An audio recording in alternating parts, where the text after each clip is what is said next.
Okay, everyone, good evening. Welcome to this amazing course that we are trying to do. This, this course is trying to bring together all the drone professionals who want to use drones for development. And here we have almost 63 registrations so far and still counting. As you must have already seen in the classroom that there are people from all over the world who have joined our course. It makes it even more interesting because you get to learn from each other, right? Okay, let me introduce myself. I am Dr. Ruchi Saxena.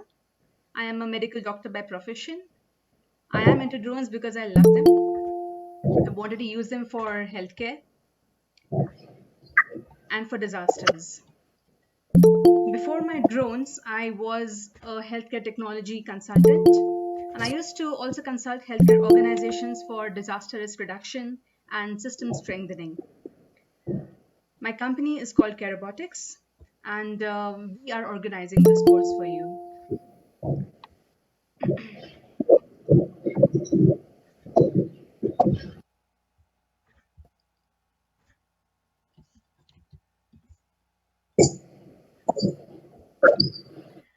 I'll put on my presentation.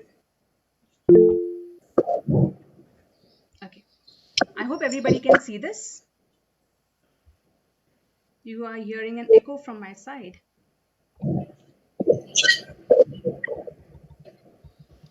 Uh, is the echo still there? No, Dr. Ruchi. Okay, so somebody was mentioning about the echo. All right. So I'll start my presentation. Okay. So this is the first class. It's the inaugural session. Similarly, we will have a class every day at the same time, mostly, unless there is a conflict of timing with one of the speakers, a very important speaker. So what the arrangement that we have done with most of the speakers is try to pre-record the sessions if they're not able to come at this particular time, so that we can maintain a time discipline as well. In the case that happens, we'll let you know in advance. But otherwise, this is going to be the time. This course is designed slightly differently from the other online courses that you must have been used to. Generally, we go to online course, we register ourselves, the course begins, we watch videos, and we complete all the assignments, and that's it. Maybe a 1 month course can be completed in a week, in a few days. But this course is deliberately designed to make you slog or to make you work really hard. Because this is the way I have learned. I have learned most of my courses like that. And I liked it. I like that this modality wherein you work on assignments, you know each other, you work as a team, and you go forward. So then there are no shortcuts. The entire course we will have mostly 4 sections. First section would be about disasters, second would be healthcare, third would be topics on conservation, and the fourth would be topics on agriculture, and last would be about youth empowerment and education.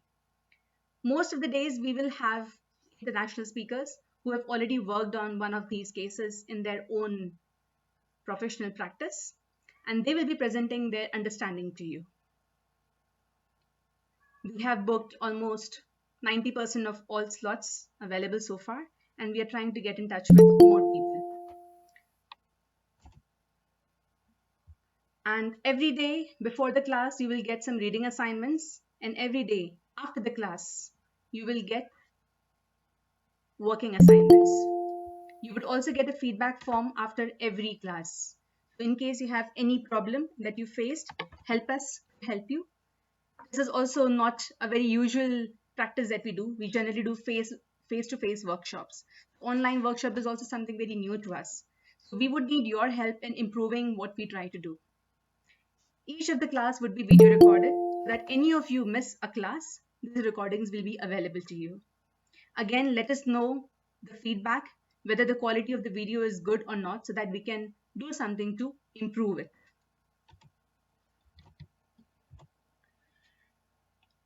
Today, we are especially thankful to Bombay Flying Club. We have Captain Yash Patel from Bombay Flying Club joining us as a speaker.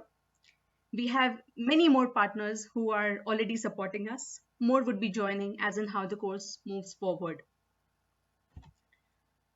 The class rules, as I told you, the class is video recorded and I hope I have your consent to do that. Everybody is requested to keep your mic on silent and to use the chat window if you have any question or comment. The video recording will be available for viewing during the course duration, that is till 15th of July.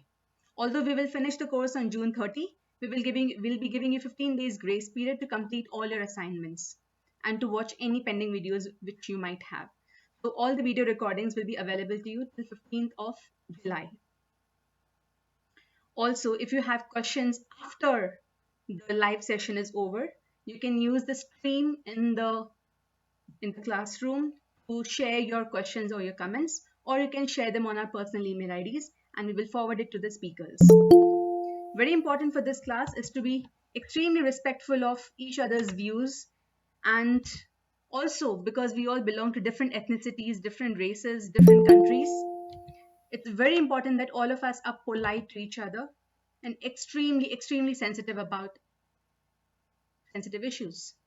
Anybody who is found to be disrespectful to others or rude comments or abusive language, we will be removing them from the course. So please be very sensitive about that. Please share any objections that you may have very politely. We are trying to get our point of view to you, what we have seen, what we have experienced, what we have learned. We may be wrong. We are not claiming to be right at all. If you have any objections, please feel free to share them, but please do so very politely. We will try to limit the class duration to 45 minutes, but it all depends upon how enthusiastic you are in putting forward your questions. All the speakers have been instructed to limit their presentations to 15 minutes. Who are we? We are Caerobotics. We are a social impact consultancy based in India, founded by me.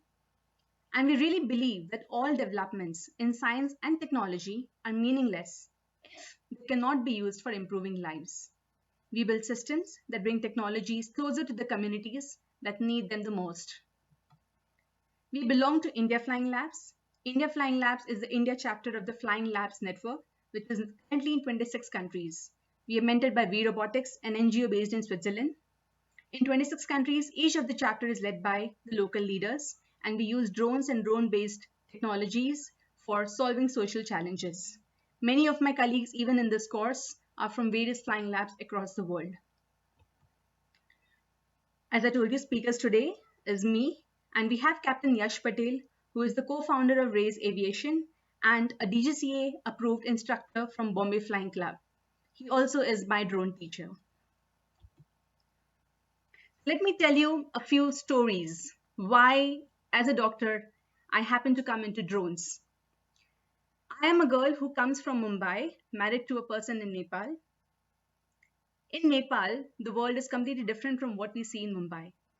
In some of my earliest years, I came across these news wherein a new mother and her new baby and a nurse were all killed in an helicopter crash because they were trying to come to Kathmandu for their further treatment.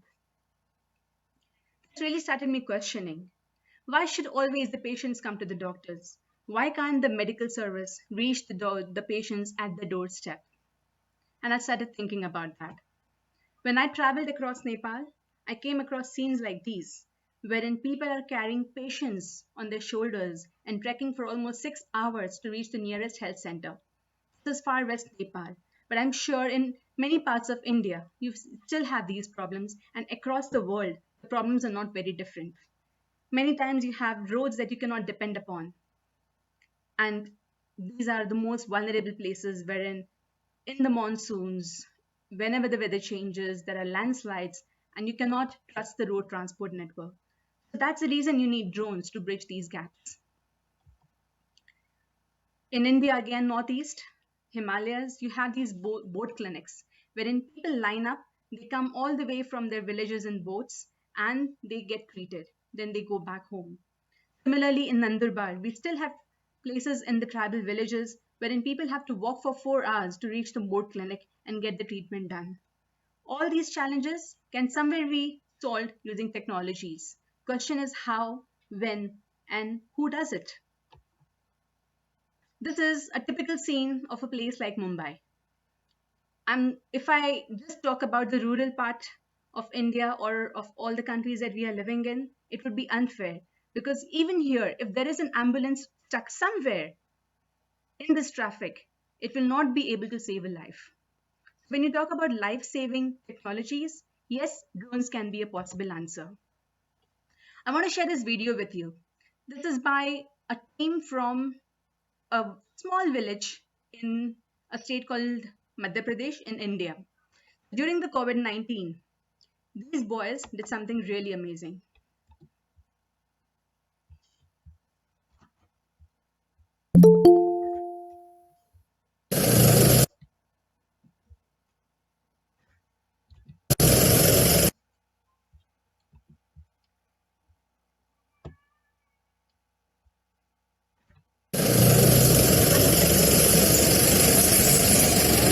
This is a very small, small community village with a box. भाई बहुत सही Even in that small village where Yeah, they bro. belong to, आराम this से tiny box was used for transporting medications. We want such boys everywhere who understand the local challenges and are able to solve using the technologies that they make, that they use, and that they operate. These were some of the boys that we were working with in a tribal village near Mumbai. We showed them what drones are and whether we can use them in the small farms that they own. On an average, in India, you have 1.5 hectares of land per farmer. For these small lands, you cannot imagine the large drones that are used in Europe or US or Canada, wherein you have large farms and you need drones to just do surveys. Countries like India and many others, we have small lands. In these small lands, you need smaller drones who can do just that. Just find out the crop health and do something about it. While we were doing this demonstration, something very interesting was happening under our feet. Every day, every day, mind my words, every day there was an earthquake of 3.5 magnitude which these villagers were facing. And they were so scared to go inside their houses that they were living on the streets. None of the government knew about it because nobody cared. 3.5 earthquake? Please, it's not even in news. Until this happened. A 2-year-old girl lost her life because one day the earthquake decided to be about 4. And the houses that they lived in, the wall collapsed and this girl died. That's when it came in the news, and that's when the teams rushed to this tiny village to teach the villagers about earthquakes. Was it too late? Maybe. Did they ever come back to this village? Not at all. So, who owns the responsibility of taking these villagers or helping these villagers? Definitely these boys. Tomorrow, when the boys and the girls of this village, learn to use the drones, probably they will be able to solve their own problems. Do some mapping, use the drones to find out how vulnerable they are, make a story out of it, and approach the authorities or to work with the local governments. This is from our work in Odisha after cyclone. Here again, when a disaster happened, none of the local teams had drones. We came in from Mumbai, from Delhi, from Chandigarh, from Goa. There was one boy who was a localite who lost his drone trying to save a life. That boy is Amit Lal, the course coordinator of this particular course. He helped us reach these villages with the help of the government, and the dots that you see was also done by him. He knew the local culture, he knew the local language, not we. So, people like him, when they learn technology, they can really help solve local challenges.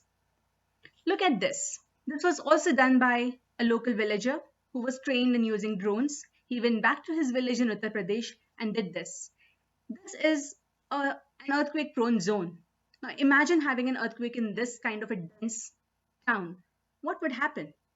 Are they even prepared? Can we do something about it? Can we measure the vulnerability using these images? Maybe. This course will discuss how exactly we can do that. The same boy who did this mapping, the earthquake mapping, helped us take these images during a flood. Again, because you are so sensitive to the problems of the poor or of the vulnerable, you are able to take the lead when the real disaster happens.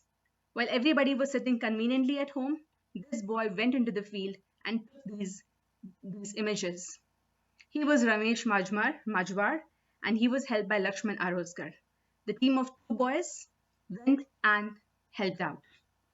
These are the people we need. And what gives me joy is traveling, meeting these people, living their life with them, understanding everything that they do, and then trying to figure out what solutions do we need to design to really help them. And the boys and the girls that you see in this picture, yes, they need to learn drones. And how do we help them? By being a part of a network like this, wherein people from all over the world come together trying to solve their own local challenges. This is what we have learned from Flying Labs, and they have been truly inspirational in whatever way we have been working. Now, look at this. This is the Asia's largest slum. It's called Dharavi. This is where Mumbai is failing to control COVID 19. I did this satellite based machine learning algorithm on the houses of Dharavi, and within 5 minutes I was able to count how many houses are there in this particular location. This is a very simple tool, and that's why I love it. We will be using this tool even during this course.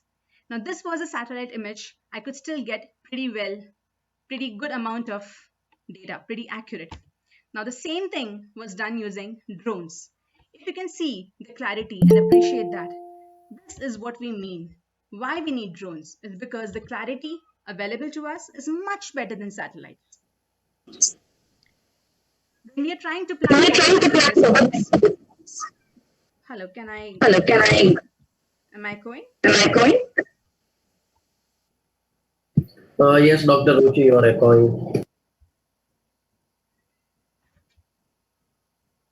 Okay, is it better?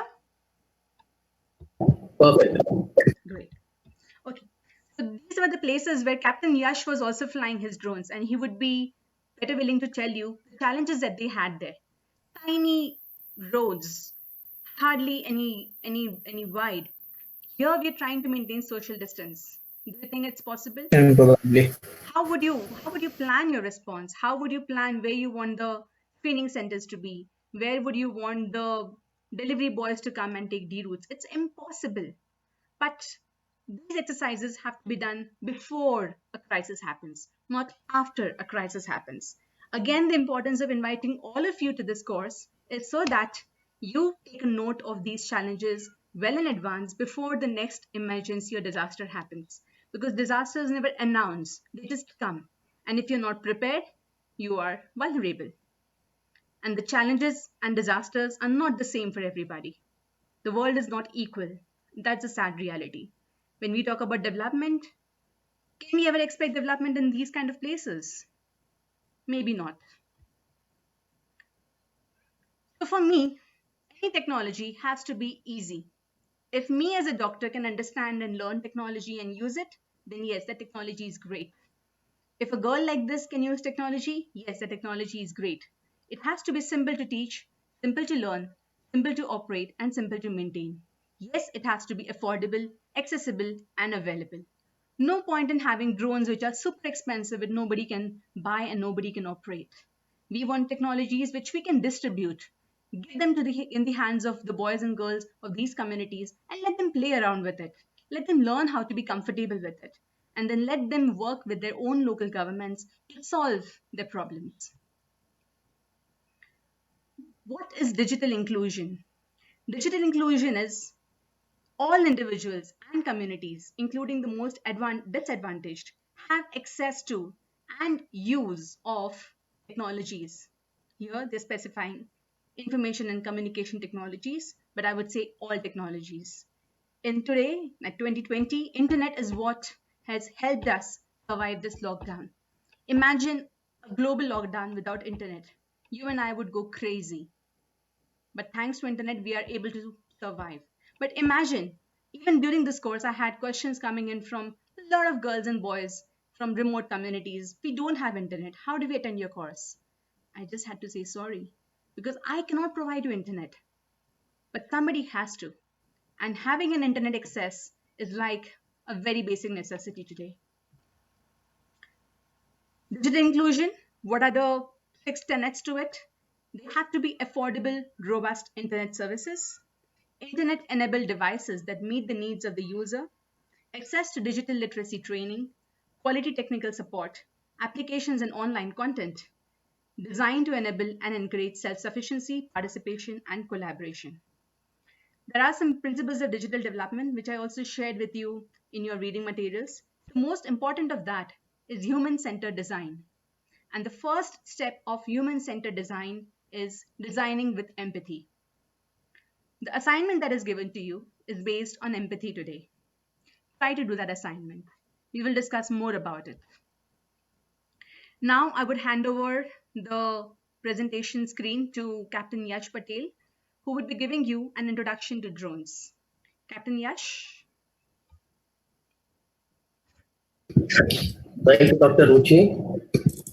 Good evening, everybody. I hope all of you all are doing safe at all your places. Thank you, Dr. Ruchi, for creating this opportunity for everybody who is here, uh, getting to get the knowledge of drones to use for disaster. I guess that's the best way we can take the industry and every country ahead with all of us. So to start with, I would just switch on my presentation screen and I'll start with it.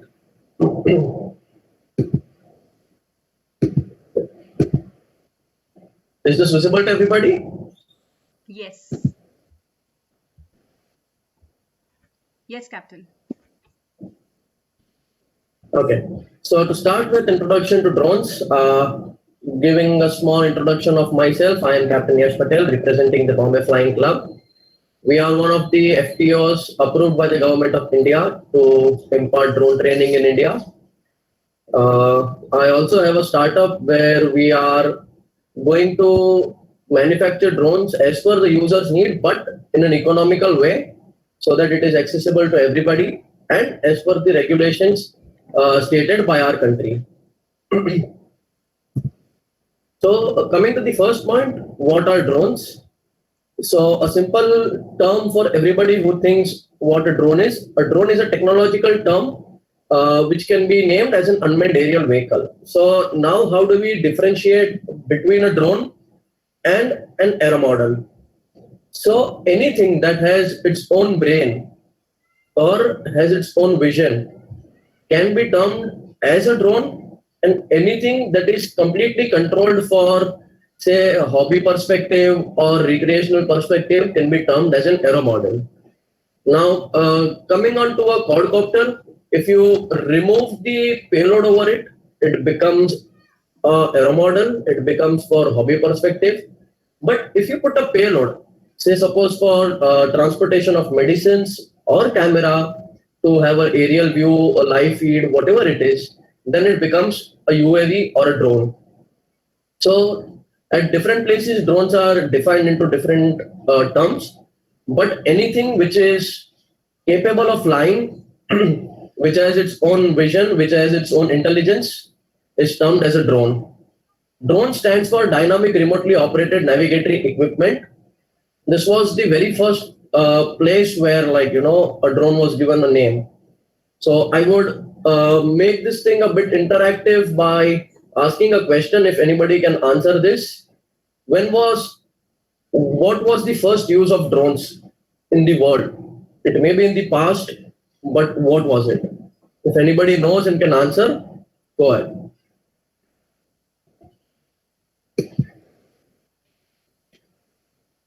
So drones were used during wars as a mean of hot air balloons over which explosives were planted, and those were flown off to the other territory. But unfortunately, at that time, the winds catered were opposite, and those hot air balloons came into their own property and bombarded their own camps.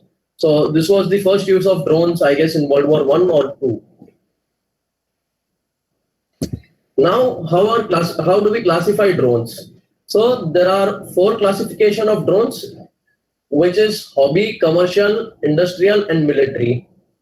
Like I said, everybody of us in our childhood would be curious to make a drone, fly a drone, or like how a drone works. So we would buy a small drone, fly them off out of curiosity, or somebody would be very fascinated about what is this, how does it fly, and we fly it off.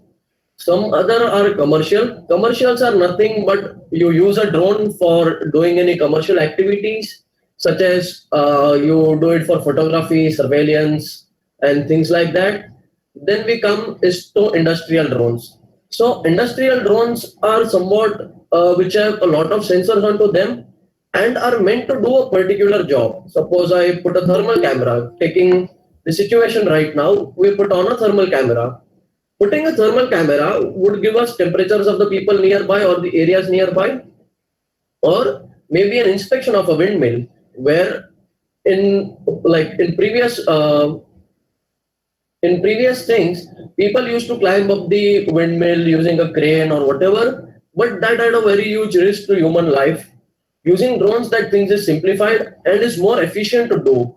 So drones are equipped with sensors, cameras, data telemetry systems that we'll be learning even ahead.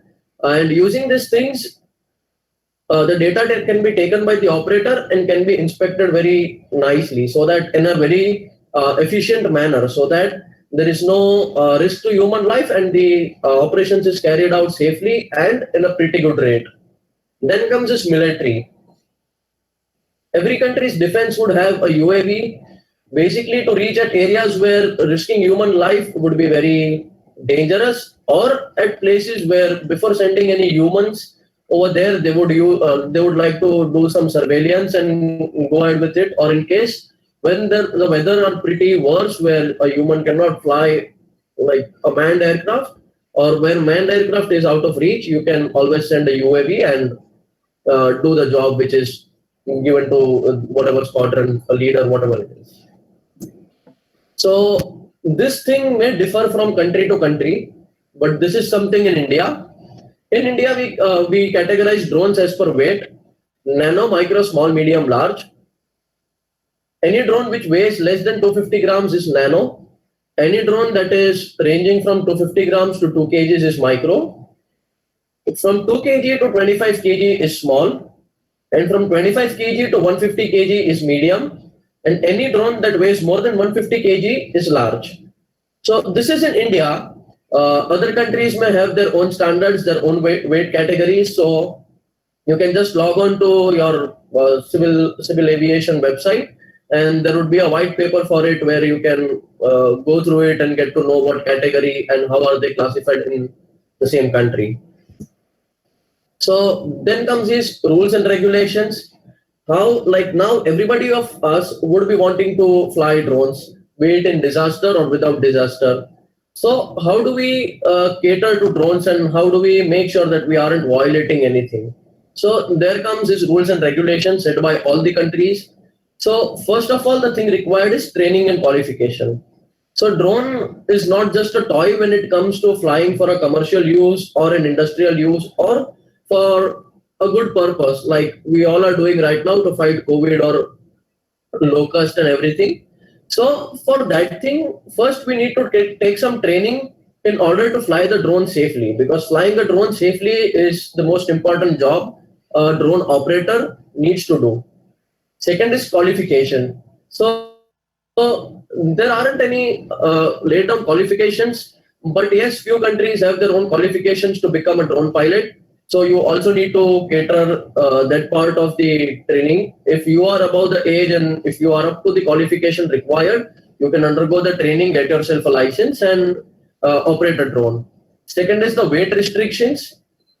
Drones, as they may be classified with their weight, so we need to know what weight restrictions we are in and what are the rights given to the drone to fly on that particular weight restrictions. Like there may be operating restrictions that a drone weighing 2 kg should compulsorily have this sensors onto it or this technology into it, whereas a drone which is below 250 grams, need not have so many sensors or technology involved into them, but should have a few of them for safety purposes.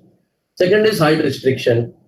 According to countries and the civil aviation laws, every country will have a height restriction where a flight of unmanned aerial vehicle is prohibited after that height. So how do I term it is, this is merging of two ecosystems. You are merging a manned aircraft with you are merging an unmanned aircraft with an ecosystem of manned aircraft. Now, what is more important, a manned aircraft or an unmanned aircraft? Which has lives involved into it, a manned aircraft or an unmanned aircraft? So there are height restrictions so that we do not interfere into the civil aviation airspace, which makes a pretty valid point for all the countries to cater for it. Secondly, coming up is the operating restrictions. Operating restrictions are fly zones, no fly zones, restricted areas. Uh, like certain areas, you can fly only up to a certain height. So all these needs to be catered in countries. Like different countries have different apps to know that thing. Different countries have AIPs, norms issued for the same. So you can again go onto your civil aviation website and know about the stuffs. But there are areas where drone flying is completely prohibited. As you can see in the slide, there would be a board. Similarly, no drone zone, unauthorized drone operating fly miles from airport. So one of the simplest example for a no-fly zone is an airport. You cannot fly in a radius of 5 kilometers, perimeter of a 5 kilometers at any airport. It's a red zone.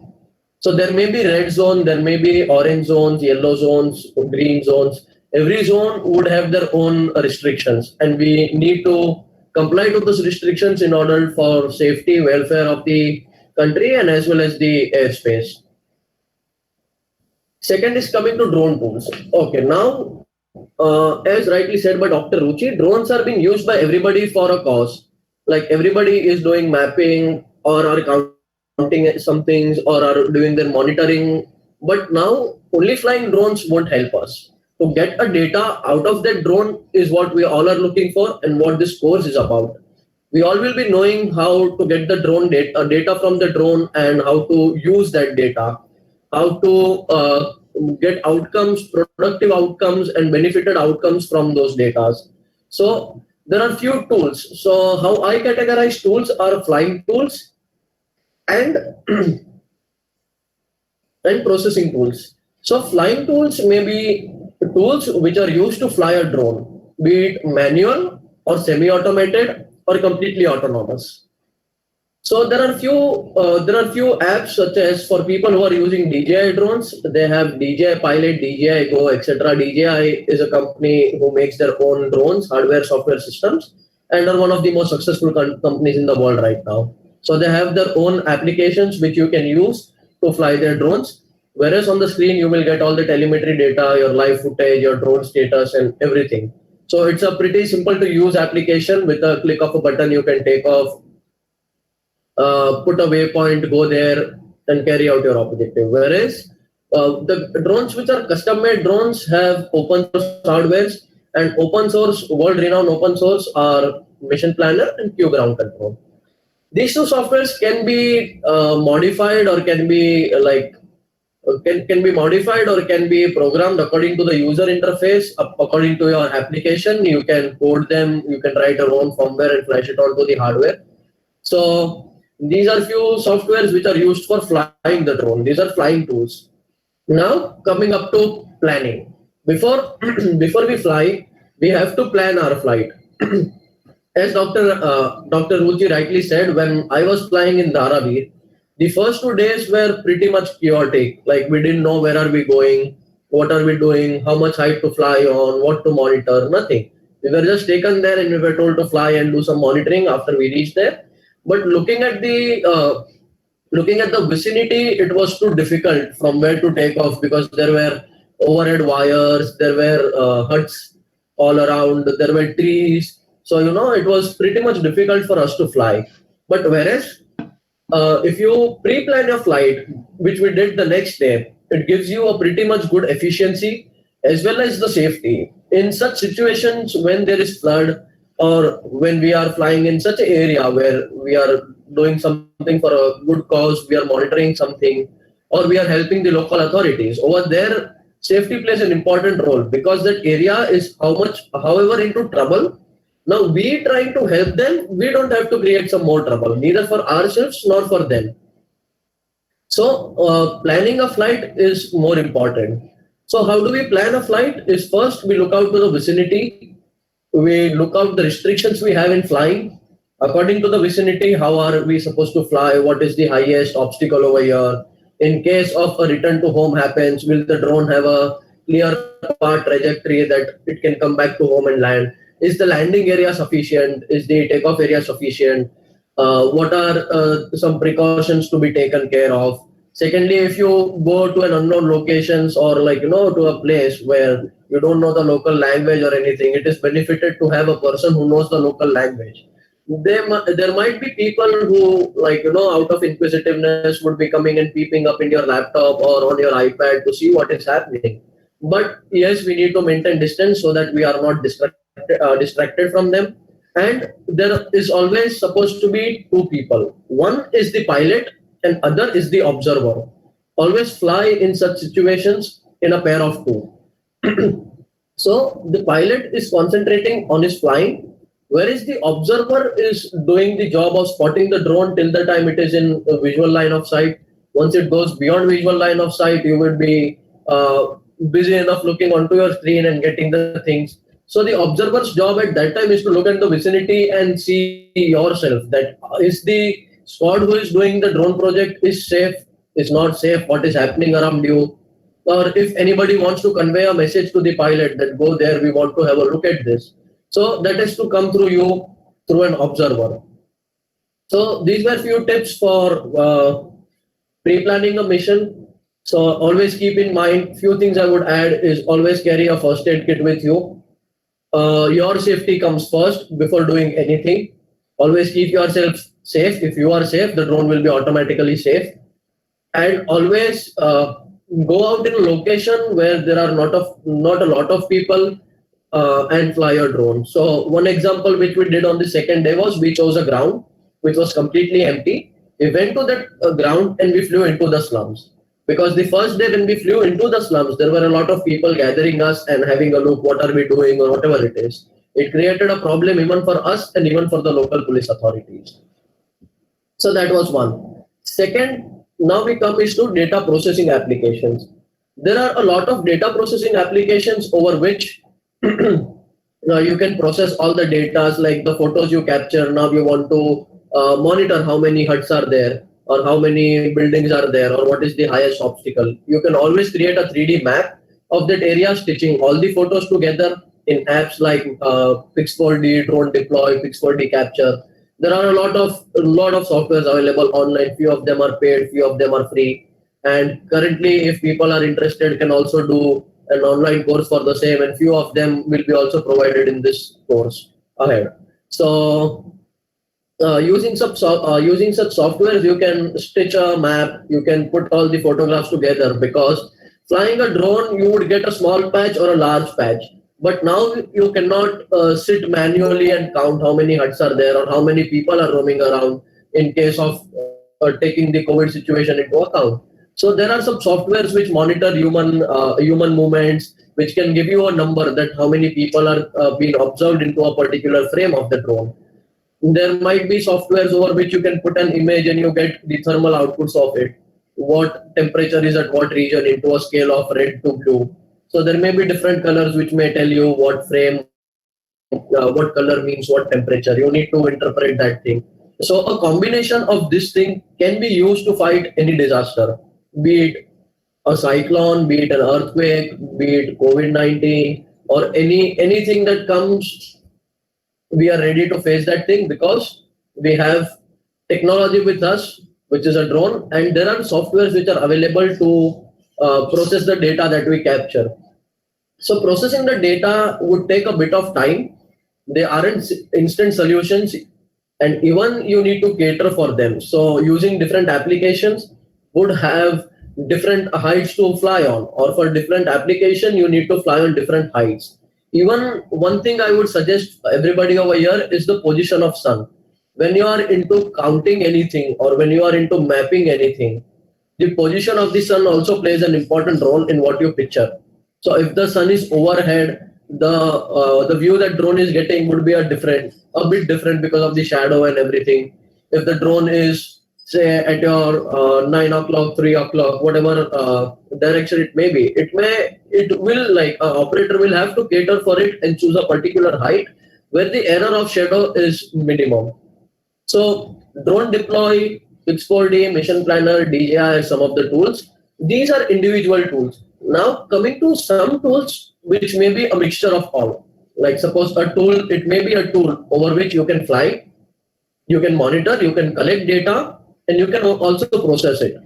So there may be a few tools as well which we can use. They may be paid, not open source, but yes, those are very beneficial app to go around and carry out your operations. So now we have such tools. Now we come up with how to use that thing. So we spoke about planning. First, we always need to plan our mission over time.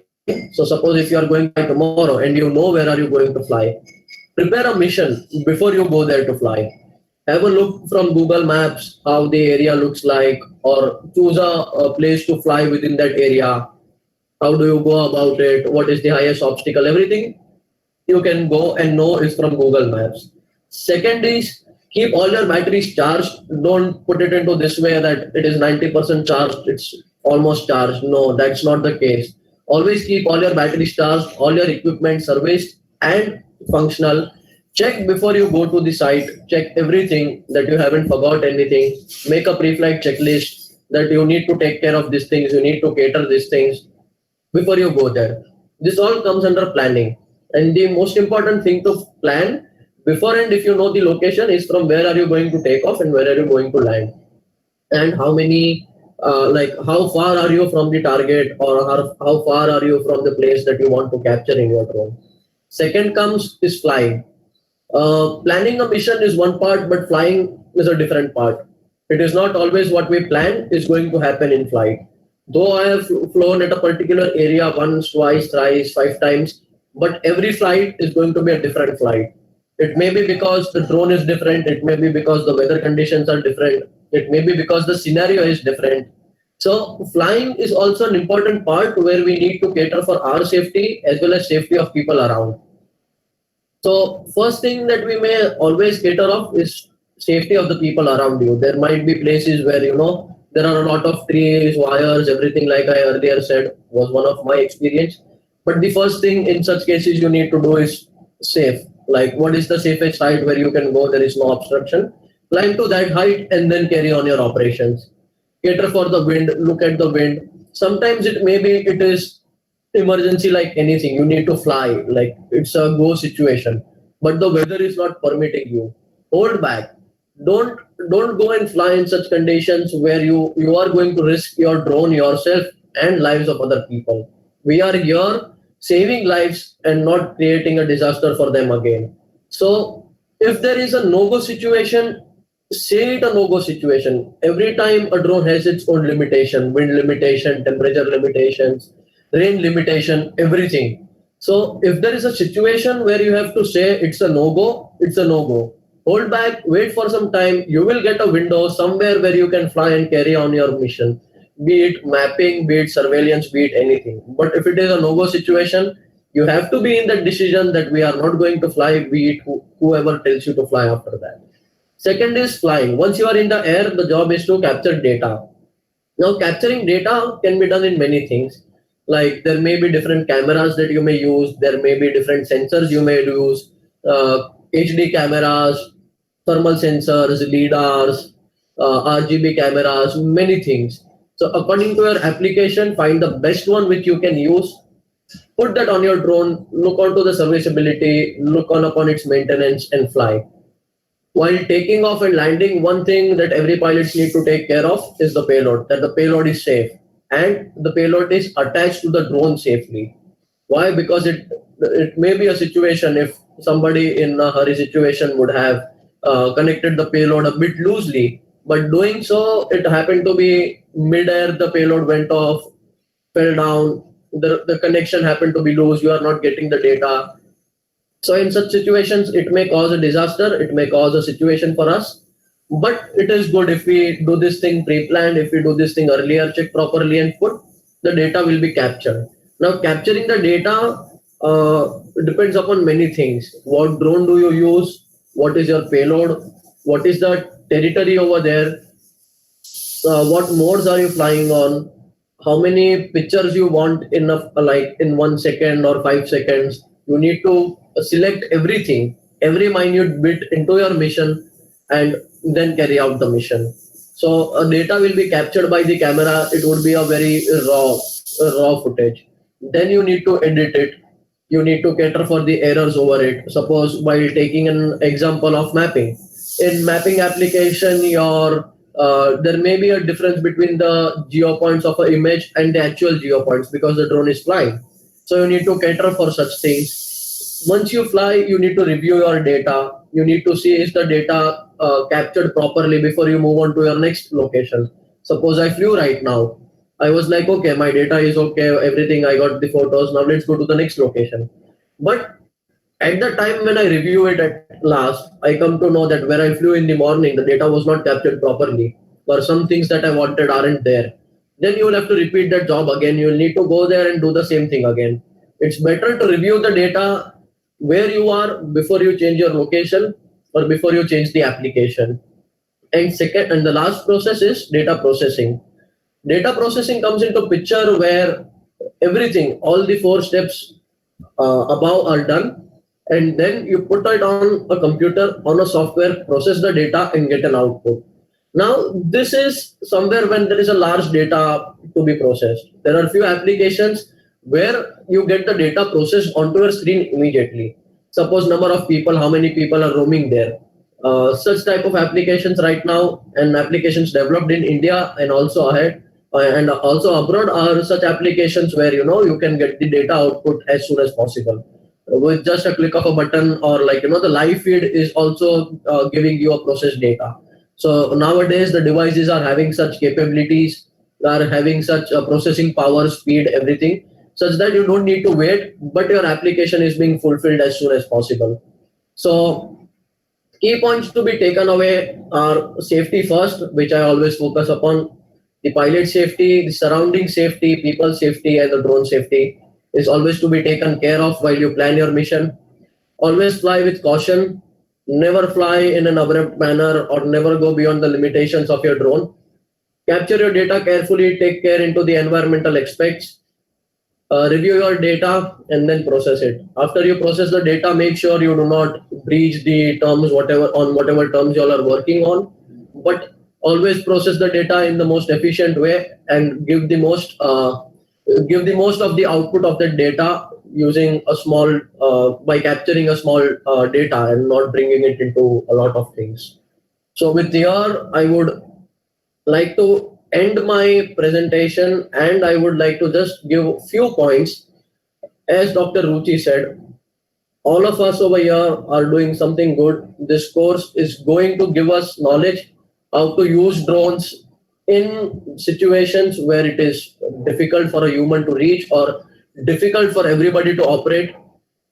Drones are something, an emerging technology in the world right now, which is to be used by all of us wisely.